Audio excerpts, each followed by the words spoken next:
Hello everyone, कैसे हैं आप सभी लोग। मेरा नाम लकी खंडेलवाल है। आज मैं आप सभी लोगों के साथ एसएससी सीएचएसएल का भी जो 14 फरवरी में जो डिस्क्रिप्टिव एग्ज़ाम होना है उसके रिगार्डिंग में बहुत ही इंपॉर्टेंट जो हैं कुछ टॉपिक्स, जिसमें सबसे पहले हम डिस्कस करेंगे opening and closing of formal and informal letters. मतलब इसमें मैं आपको बहुत सारे ऐसे रेडीमेड सेंटेंसेस दूंगा जिनकी मदद से आप अपने बोथ फॉर्मल और इनफॉर्मल लेटर को बहुत अच्छे से प्रेजेंट कर सकते हैं। अब ये सब देखने से पहले सबसे पहली जो आपकी जानने की चीज़ है वो ये है कि जो आपका फ्रंट पेज होता है डिस्क्रिप्टिव का, उसमें आपको इस टाइप का ये पेज होता है। ये मेरी खुद की है कॉपी CGL 2018 की। इसमें अगर आप देखें तो यहाँ पे आपको रोल नंबर, सिग्नेचर और लेफ्ट थंब इम्प्रेशन और लैंग्वेज, मतलब आपको जो आपका फ्रंट पेज मिलता है आपको सिर्फ ये 4 चीज़ें ध्यान से उसमें करना ही होगा। सबसे पहले आप उसमें अपना रोल नंबर डालेंगे, सिग्नेचर डालेंगे, लेफ्ट थंब इम्प्रेशन और लैंग्वेज। क्योंकि इसके पहले जो एसएससी के एग्ज़ाम्स हुए थे उनमें से बहुत कैंडिडेट्स ऐसे थे जिन्होंने ये 4 चीज़ें नहीं लिखी थी और जिनको डिस्क्वालीफाई कर दिया गया था। तो आप कोशिश करें कि ये चारों चीज़ों तो कंपलसरी आपको आपके फ्रंट पेज पर लिखना ही है। उसके बाद अगर आप देखें तो यहाँ पे मेरे ऐसे में थे 33 मार्क्स और लेटर में थे 32, मतलब टोटल मेरा स्कोर था 65। अब अगर आप देखें तो सबसे पहले हम देखते हैं format of a formal letter. Formal letter में सबसे पहले जो आपके आते हैं वो आते हैं सेंडर्स एड्रेस। उसके बाद आप एक खाली लाइन छोड़ेंगे, ब्लैंक लाइन। उसके बाद आप लिखेंगे डेट। डेट में आपको डेट जो वर्ड होता है ये नहीं लिखना होता है, आप सिर्फ लिखेंगे डेट। फिर आपने एक छोड़ी लाइन, फिर आप लिखेंगे रिसीवर्स एड्रेस, मतलब जिसको आप लेटर भेज रहे हैं उसका एड्रेस क्या है। ठीक है, वो लिखने के बाद आपने एक लाइन छोड़ी। फिर आप लिखेंगे यहाँ पे सैल्यूटेशन सर। फिर आपने एक लाइन छोड़ी, फिर आप लिखेंगे सब्जेक्ट। अब कुछ जगहों पर क्या होता है, या तो सब्जेक्ट पहले आ जाता है या फिर सैल्यूटेशन बाद में आ जाता है, तो उसमें कोई प्रॉब्लम नहीं है, आप उतने चेंजेस कर सकते हैं। फिर आपने ब्लैंक लाइन छोड़ी, उसके बाद आपने लिखा बॉडी ऑफ अ लेटर, जो आपके पूरे कंटेंट्स हैं लेटर के। उसके बाद आपने लिखा थैंकिंग यू। अब उसके बाद आप यहाँ पर yours sincerely, truly, obediently, faithfully, इन चारों चीज़ों में से कुछ भी लिख सकते हैं। हाँ, लेकिन अगर आप उस कंपनी के एम्प्लॉय हैं तो आप कोशिश करें आप वहाँ पर लिखें योर्स फेथफुली। फिर उसके बाद जो आपको एग्ज़ाम शीट में नाम दिया गया होगा वो नाम आपको लिखना है, और नीचे अगर आपको सिग्नेचर दिया गया है, सिग्नेचर आप ना करें, उससे UFM होने की संभावना रहेगी। अब जो नेक्स्ट इंपॉर्टेंट चीज़ होती है वो होता है एंक्लोजर। अगर आपका इनफॉर्मल लेटर या फॉर्मल लेटर भी आता है तो आप कोशिश करें कि उसमें नीचे कुछ ना कुछ एंक्लोजर लिख सकें। एंक्लोजर का मतलब क्या होता है, अटैचमेंट। जैसे आप ईमेल में अटैचमेंट करते हैं वैसे ही आपको, मतलब आपका जो ये रिटर्न लेटर है इसमें आपको करना है अटैचमेंट। एंक्लोजर में या तो आप कुछ भी फ़ोटो अटैच कर सकते हैं, बिल अटैच कर सकते हैं, कुछ भी ऐसी चीज़ अटैच करें जो कि आपके लेटर को काफ़ी अच्छा बनाए। आप फ़ोटो अटैच कर सकते हैं, बिल अटैच कर सकते हैं, या फिर कुछ भी जो भी आपकी मेमोरी की चीज़ होगी वो आप अपने लेटर में अटैच कर सकते हैं। अब इसमें सबसे इम्पॉर्टेंट चीज़ जो आपको ध्यान रखने की होगी वो होगी no use of to and from. इसमें टू और फ्रॉम का यूज़ आपको बिल्कुल नहीं करना है। आपको कॉमा का यूज़ आप कोशिश करें कि जितना कम हो सकता है कॉमा, फुल स्टॉप का यूज़ करें। और लीव अ लाइन, अगर आप पैराग्राफ चेंज कर रहे हैं तो उसके बाद आपको लाइन छोड़ना है। और नेवर यूज़ अब्रीविएशन, मतलब लेटर और ऐसे दोनों में ही आपको अब्रीविएशन का यूज़ बिल्कुल नहीं करना है। आप कोशिश करें कि पूरा का पूरा आप उसमें लिख सकें। और जो नेक्स्ट इंपॉर्टेंट चीज़ आती है फॉर्मल लेटर में, वो होता है कि जो आपका सब्जेक्ट होता है वो मैक्सिमम 5 से 6 वर्ड का होना चाहिए, और वो एक फ्रेज़ होना चाहिए जिसका जो कंटेंट्स हैं वो आपके क्वेश्चन में से लिए गए ना हों। अब मैं जैसे आपको बताऊं कि ये है मेरी CGL 2018 की Tier 3 की डिस्क्रिप्टिव कॉपी, जिसमें अगर आप देखें तो ये है कि आप सुनीता है, ये है आपकी कंप्लेन। और write a letter to the manager GD restaurant complaining about their poor service and quality of food. अब इसमें अगर आप देखें तो सबसे पहले आया सेंडर्स एड्रेस, मतलब मेरा एड्रेस। उसके बाद एक लाइन खाली छोड़ी, उसके बाद आई डेट, एक लाइन खाली छोड़ी। उसके बाद यहाँ पे मुझे लिखना था टू द मैनेजर, लेकिन मैं लिखना भूल गया और मैंने लिखा GD रेस्टोरेंट, और यहाँ पे मैंने लिख दिया लोधी रोड, जो कि था एडिशनल कंटेंट, जो कि मुझे यहाँ पर बिल्कुल नहीं लिखना था। इसके मुझे 0 मार्क्स मिलने थे, लेकिन जो ट्विटर कैंपेन हुए थे उस टाइम पे उसके चक्कर में UFM को 1 टाइम एग्जेम्पशन मिल गया था। ठीक है, नेक्स्ट अगर आप देखें तो यहाँ पर मैंने एंक्लोजर भी लिखा था, जिसमें मैंने लिखा था कि xerox copy of the complain and pictures of the food. अब अगर आपको ये वाली मेरी पूरी डिस्क्रिप्टिव कॉपी देखना है तो वो इस चैनल पर पहले से अवेलेबल है, आप वो डिस्क्रिप्टिव कॉपी पूरी देख सकते हैं, उससे आपको तैयारी में बहुत फ़ायदा मिलेगा। नेक्स्ट अगर आप देखें तो ये है आपका एक इनफॉर्मल लेटर जिसमें आपका सिर्फ सेंडर्स का एड्रेस आता है, एक ब्लैंक लाइन आती है, आपने डेट लिखी, उसके बाद आपने खाली लाइन छोड़ी, उसके बाद आपने लिखा डियर रोहित, मतलब जो भी आपके मतलब जिस भी आपको भाई बहन मम्मी पापा जिसको भी आप लेटर लिख रहे हैं उसका आप नाम यहाँ पे लिखेंगे, और जो कि आपके क्वेश्चन में आपको क्लियरली दिया गया होगा, उससे ज़्यादा आपको कुछ भी नहीं लिखना है। अब इसमें आपको सैल्यूटेशन हो गया, फिर आपने खाली लाइन छोड़ी, फिर आई आपकी बॉडी। बॉडी में आप इसमें 3 चीज़ लिख सकते हैं, या तो इंट्रोडक्शन, कंटेंट और कंक्लूजन। अब इसमें जो आपकी एंडिंग होगी उसमें आप लिखेंगे योर्स लविंगली अफेक्शनेटली, और जो भी आपको क्वेश्चन में आपका नाम दिया गया होगा। अब इसमें कुछ जो इम्पोर्टेंट पॉइंट्स जो आप अपने मन से लिख सकते हैं वो जैसे कि taking care of diet as you suggested, मतलब जैसे अगर आप किसी बड़े को लिख रहे हैं और उन्होंने आपको पहले से कुछ सजेशन दिया गया है तो वो आप इसमें मेंशन कर सकते हैं कि जैसे जो आपने सजेशन दिया था मैं उसको फॉलो कर रहा हूँ।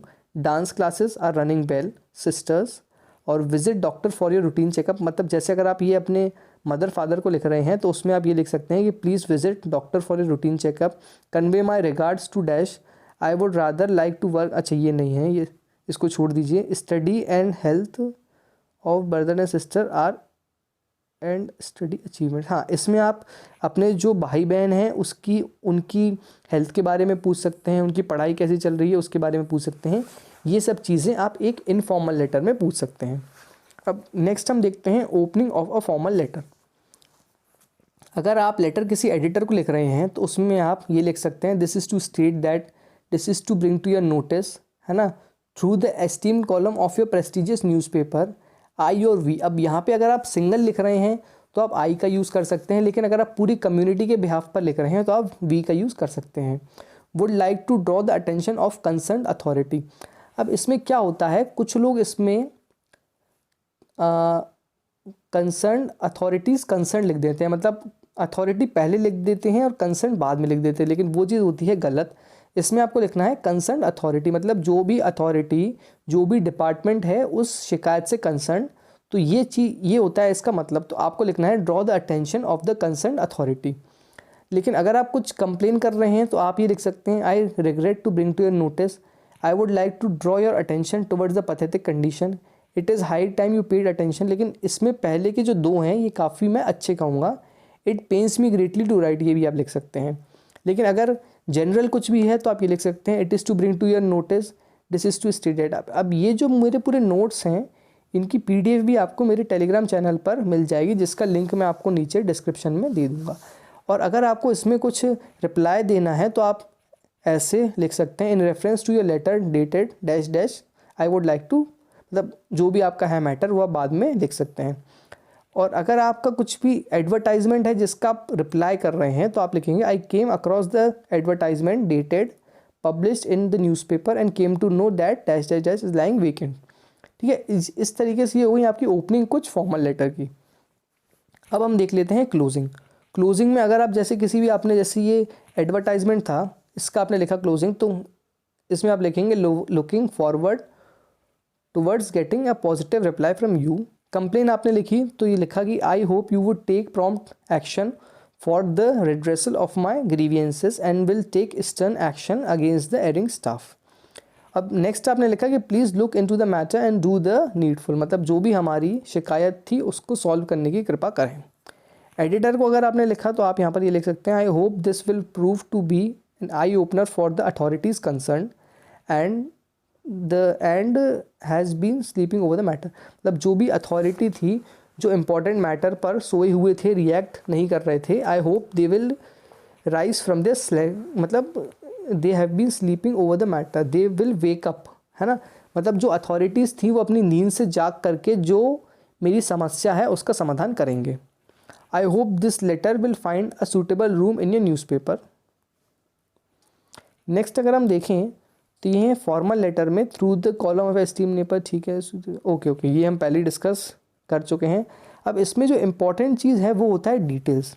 डिटेल्स में आपको क्या क्या लिखना होता है वो आप अच्छे से समझ लें एक फॉर्मल लेटर में कि व्हाट द प्रॉब्लम इज़, मतलब आपकी प्रॉब्लम क्या है, व्हेन द प्रॉब्लम इज़ मतलब आपकी प्रॉब्लम कब हुई, और हाउ ऑफन मतलब कब हुई, और अगर ये प्रॉब्लम रेगुलरली चल रही है तो आपको वो भी अपने लेटर में मेंशन करना होगा।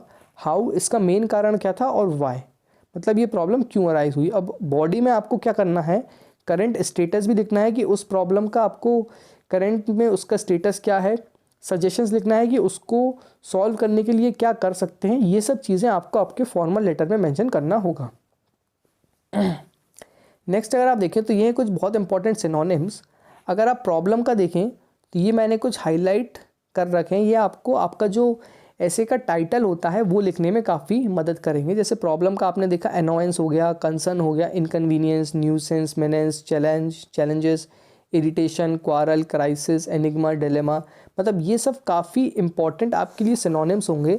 तो आप कोशिश करें कि इसकी पीडीएफ आप टेलीग्राम चैनल से लेके उसकी अच्छे से पढ़ाई करें। इम्फेसिस मतलब indeed, obviously, particularly, specially, clearly. Addition, furthermore, जैसे आपने किसी भी दो सेंटेंस को अगर आपको ज्वाइन करना है तो आप फर्दर मोर का यूज़ कर सकते हैं, as well as, beside, along with, in addition, moreover, not only, but also, apart from this.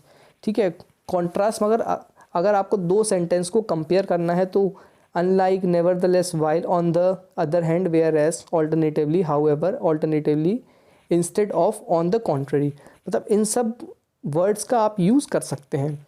Next अगर आप देखें तो order, firstly, secondly, thirdly, followingly, previously, before, subsequently, इन सब का यूज़ आप कर सकते हैं। रिजल्ट अगर आप देखें तो as a result, therefore, thus, hence. Illustration, for example, instance, such as. हाँ, ये काफ़ी इंपॉर्टेंट होगा क्योंकि कई जगह पर हमें एग्जाम्पल देने की ज़रूरत पड़ती है। नेक्स्ट अगर आप देखिए कंपैरिजन का, तो ये सब हैं, इनकी पीडीएफ आप या तो इसका स्क्रीनशॉट ले लें या फिर पीडीएफ आप टेलीग्राम चैनल से निकाल के पढ़ सकते हैं। ठीक है। नेक्स्ट अगर आप देखें opening of an informal letter, या आपको इतने सारे पॉइंट्स दिए गए हैं जिसमें से मैं जो मुझको काफ़ी मतलब अच्छे लगते थे वो मैं आपको बता दूं। I hope this letters find everyone at home in the best of health and happiness. ठीक है। I have just received your letter and without any further loss of time I am replying it to the same. I understand that it must be a difficult time for you and your family. मतलब अगर कैसे कुछ आपको bad news मिलती है और उसका आप रिप्लाई कर रहे हैं तो उसमें आप इस टाइप के सेंटेंसेस का यूज़ कर सकते हैं। It was a terrible shock for me to know, मतलब इन सबको आप अच्छे से पढ़ के जाएँ तो आपके लेटर में 35 to 40 मार्क्स तक आप ईजिली स्कोर कर सकते हैं। नेक्स्ट है ये क्लोजिंग कुछ इनफॉर्मल लेटर की, जिसमें लिखा गया है your mother conveys you her fondest love, है ना। Convey my deep regards to every one at home, please do write regularly without fail. ये काफ़ी एक इम्पॉर्टेंट लाइन होगी। योर लविंग ट्विन, नहीं ये आप यूज़ ना करें, इसमें यूएफओ होने की संभावना रहेगी। Please confirm your date of arrival, मतलब अगर कोई आ रहा है तो आप उससे ये बोल सकते हैं कि please confirm your date of arrival. और अगर जैसे आपको किसी के मतलब बुरी खबर मिली है तो please accept my heartiest condolence on this tragic happening, I shall be meeting you very soon. अब नेक्स्ट लाइन जो है ये काफ़ी इंपॉर्टेंट मैं कहूँगा।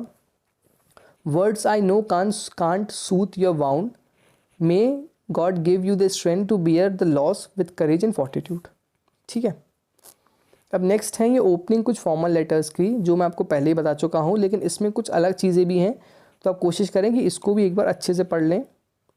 ये है क्लोजिंग फॉर्मल लेटर की, the matter has been conveyed to the authorities. हाँ, ये काफ़ी इंपॉर्टेंट लाइन है। The matter has been conveyed to authorities many times but mere assurance is given and problem persist as longer and problem persist as before.